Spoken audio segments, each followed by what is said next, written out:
नालंदा विश्वविद्यालय प्राचीन भारत का गौरवशाली शिक्षा केंद्र था। यह दुनिया का पहला आवासीय विश्वविद्यालय था, जहां हजारों विद्यार्थी देश विदेश से अध्ययन करने आते थे।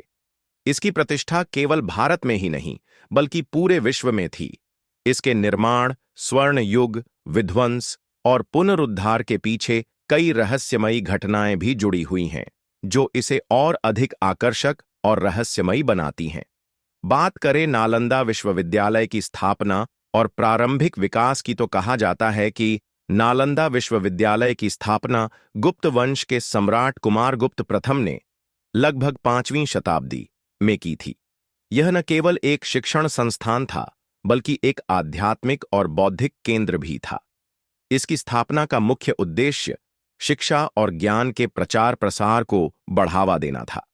यह कहा जाता है कि इसकी आधारशिला कुछ बौद्ध संतों की रहस्यमयी भविष्यवाणियों के बाद रखी गई थी। पुराणों और बौद्ध ग्रंथों में उल्लेख मिलता है कि इस स्थान को एक दिव्य शक्ति का केंद्र माना जाता था, जहां साधना और अध्ययन से अद्वितीय आध्यात्मिक ऊर्जा उत्पन्न होती थी। नालंदा विश्वविद्यालय का स्वर्ण युग 5वीं से 12वीं शताब्दी तक रहा। यहां बौद्ध, हिंदू और जैन धर्म से जुड़े विभिन्न विषयों पर अध्ययन किया जाता था। यह विश्वविद्यालय अपने समय का सबसे महत्वपूर्ण शिक्षण केंद्र था, जहां तक्षशिला और विक्रमशिला जैसे संस्थानों से भी विद्यार्थी आते थे। नालंदा को गुप्त विद्याओं का केंद्र भी कहा जाता है। नालंदा के कुछ ग्रंथों में उल्लेख मिलता है कि यहाँ केवल पारंपरिक शिक्षा ही नहीं, बल्कि गुप्त विद्याओं का भी अध्ययन किया जाता था।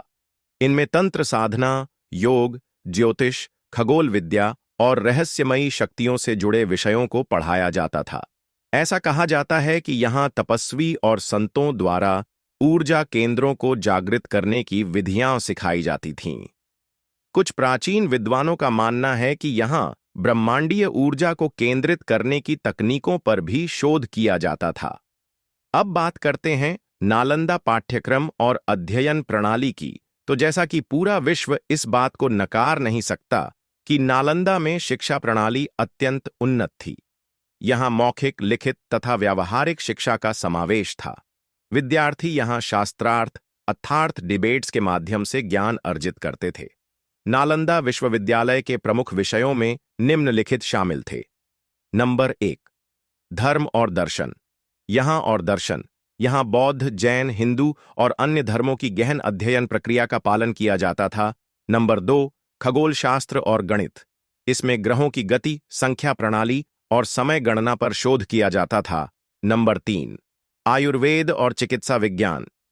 इस विषय में जड़ी बूटियों और प्राचीन औषधियों का ज्ञान शिष्यों को दिया जाता था। नंबर 4, वास्तुकला और स्थापत्य कला का ज्ञान भी दिया जाता था, जिसमें संपूर्ण भारतीय और विदेशी स्थापत्य शैलियों का अध्ययन कराया जाता था, जिसकी आज हमारी शिक्षा प्रणाली में कमी है। यदि इस प्रकार की शिक्षा प्रणाली को आज अपनाया जाए, तो यकीनन भारतीय शिक्षा प्रणाली विश्व की सबसे उन्नत शिक्षा प्रणाली बन जाएगी। कई रहस्यमयी ग्रंथों में यह भी उल्लेख है कि नालंदा में विशेष प्रकार के मंत्रों और ध्यान साधना के माध्यम से मानसिक शक्ति को बढ़ाने के उपाय सिखाए जाते थे। नालंदा विश्वविद्यालय में लगभग 10,000 विद्यार्थी और 2,000 शिक्षक थे। यह विश्वविद्यालय चीन, कोरिया, जापान, तिब्बत, मंगोलिया, फारस और अन्य कई देशों के छात्रों के लिए प्रमुख शिक्षा केंद्र था। प्रसिद्ध चीनी यात्री हुएन सांग और इत्सिंग ने यहाँ अध्ययन किया और इसकी महिमा का उल्लेख किया। हुएन सांग ने नालंदा के गुरुओं के रहस्यमयी योग और तप साधना का विशेष रूप से वर्णन किया है। अब हम आपको बताएंगे नालंदा के रहस्यमयी पुस्तकालय धर्मगंज के बारे में। नालंदा का सबसे बड़ा आकर्षण था इसका भव्य पुस्तकालय धर्मगंज। इसमें 3 मुख्य भाग थे, रत्नसागर, रत्नोद्धि, रत्नरंजक। रत्नसागर में दुर्लभ ग्रंथों और गुप्त शास्त्रों का संग्रह और रत्नोदधि में विज्ञान, गणित और खगोल शास्त्र के ग्रंथ, जबकि रत्नरंजक में विभिन्न भाषाओं और संस्कृतियों के ग्रंथों का संकलन था। यह कहा जाता है कि इस पुस्तकालय में कुछ ऐसे ग्रंथ भी थे जो समय और स्थान की सीमाओं को पार करने की विधियां समझाते थे। कुछ योगियों और संतों का मानना था कि यहाँ कुछ अति गोपनीय ग्रंथ थे जो आज भी किसी रहस्यमयी स्थान पर सुरक्षित हो सकते हैं। दोस्तों, अब हम बात करेंगे कि आखिर नालंदा का विनाश कैसे हुआ, कैसे इतना बड़ा और विशिष्ट विश्वविद्यालय का खत्म हो गया, क्या है इसके रहस्य। आइए जानते हैं। इतिहासकारों के अनुसार 12वीं शताब्दी में मुस्लिम आक्रमणकारी बख्तियार खिलजी ने नालंदा विश्वविद्यालय पर हमला किया। इस हमले में विश्वविद्यालय को पूरी तरह नष्ट कर दिया गया और इसकी बहुमूल्य पुस्तकों को जला दिया गया।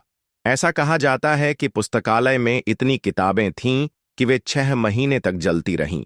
लेकिन कुछ रहस्यमयी कथाएं कहती हैं कि नालंदा के कुछ विद्वानों ने अपनी गुप्त विद्या के सहारे कुछ महत्वपूर्ण ग्रंथों को अदृश्य कर दिया था।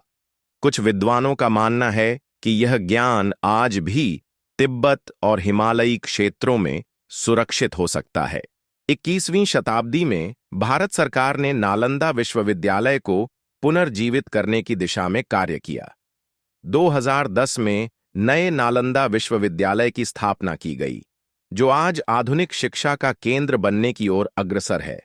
लेकिन आज भी नालंदा का वास्तविक रहस्य अनसुलझा है। क्या यहां पढ़ाई जाने वाली प्राचीन गुप्त विद्याएं कभी फिर से सामने आएंगी? कई शोधकर्ता आज भी नालंदा की पुरानी पांडुलिपियों और वहां से जुड़े रहस्यमयी तथ्यों की खोज में लगे हुए हैं।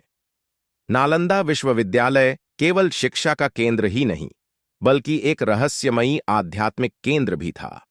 इसकी विरासत आज भी विद्वानों और शोधकर्ताओं को आकर्षित करती है। कुछ मानते हैं कि इसके अवशेषों में अब भी अदृश्य ऊर्जा प्रवाह है, जो किसी विशेष ध्यान या साधना से सक्रिय किया जा सकता है। क्या नालंदा का सारा ज्ञान और इसकी गुप्त विद्याएं हमेशा के लिए खो गई है, या वे कहीं न कहीं आज भी सुरक्षित हैं? यह सवाल आने वाली पीढ़ियों को खोजने की प्रेरणा देता रहेगा। दोस्तों, वीडियो को लाइक और चैनल को सब्सक्राइब जरूर कर लेना ताकि हमारी हर नई वीडियो आप तक पहुंच जाए। धन्यवाद।